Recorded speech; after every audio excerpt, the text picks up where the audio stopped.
The class, good morning. Happy Monday. Welcome to May 11.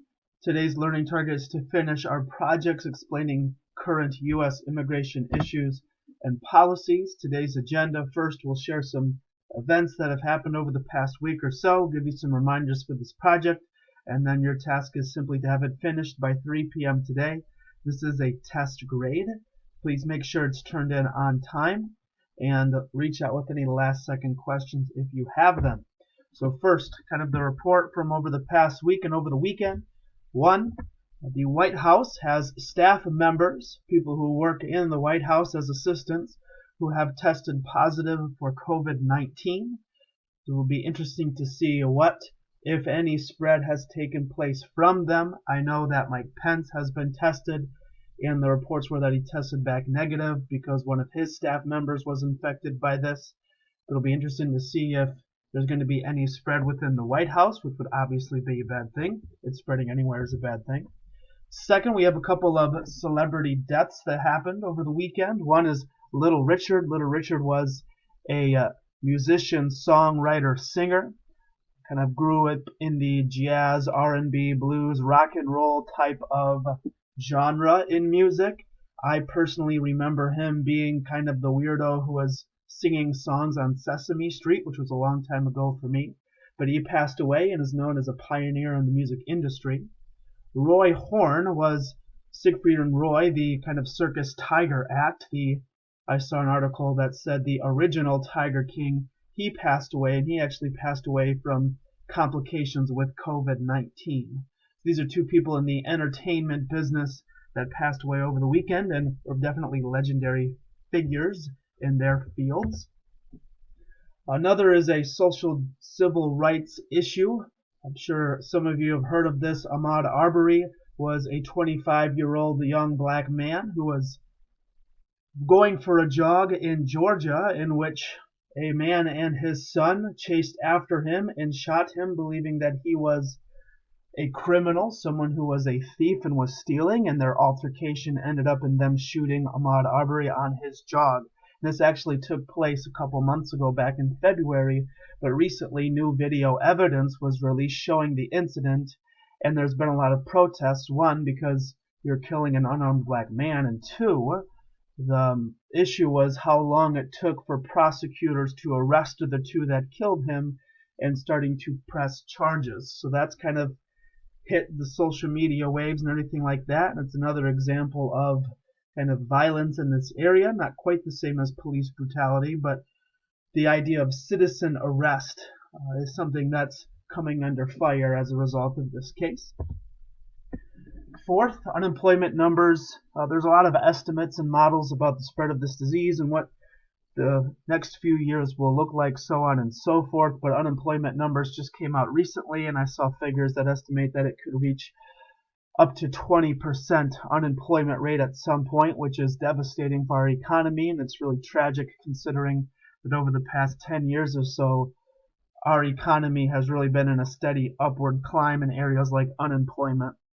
In fact, unemployment numbers, even within the past year, were some of the lowest they've been in a really long time, and now that's all come undone because of this COVID-19 situation, and I'm sure many of you have been affected by this, maybe not like you personally, but people that you're close to. I know both of my brothers were affected by this, and fortunately they're back working again. Just a sad situation economically that's happened. For COVID-19, Governor Whitmer made the announcement at the end of last week that the stay-at-home order will be extended. So originally it was April 30, then got extended to May 15, and she has now extended the order to May 28. So the end of this month, right about when we're supposed to get out of school and your last exams. She did lift some restrictions on manufacturing. I know the big automotive businesses in Detroit are scheduled to go back into operation. I know things like golf courts are now allowed to be used again, but otherwise the stay-at-home order has been extended. She also unveiled Michigan's 6-phase plan for reopening and re-engagement, and we are currently in phase 3 of that plan.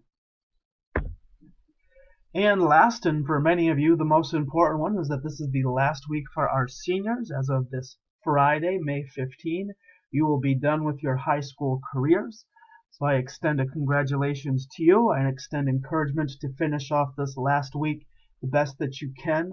I know this isn't how you envisioned your high school careers ending, but I'm grateful for each and every one of you for your perseverance, your leadership over the past 4 years, and wish you nothing but the best, not just for this week, but for the weeks and months moving forward, whether you're transitioning into college or transitioning into the workforce, or you really have no clue what's going on whatsoever in the next step of your life. May God's grace and peace be with you, and may you continue to bless our world using the gifts that He's given to you. So just some reminders for this debate project. 1, research, be thorough and extensive. Make sure you've covered all angles and perspectives of your issue, even the ones you don't necessarily agree with, or ones that are different opinions than the one you're going to choose.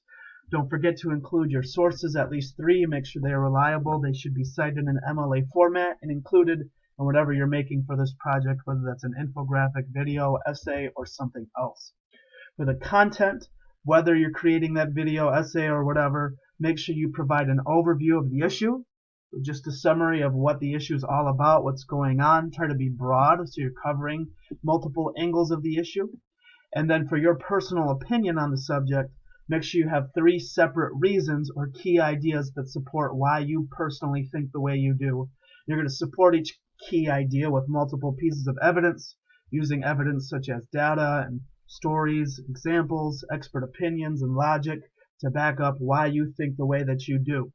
And also don't forget to have a clear faith-based approach to your opinion on this issue, and don't forget that as Christians, if you're really seeking to follow the Lord's will in all areas of life, you want to make sure that it's your faith that's informing your politics and not your politics informing your faith. And all I'm saying there is that faith should come first, and that's just not for politics, that's for everything in life. But make sure that's clear in whatever ideas you're sharing through this project. This is due today. It's 3 p.m. It's a test grade. We'll turn this in through Google Classroom. If you have questions or anything, please let me know. Seniors, one final word for you. This is your last week. Pastor Greer last week Friday asked the teachers to make sure we have a culminating activity in our classes for seniors. That does not necessarily mean we give you like a senior specific exam. That's not what it's going to be.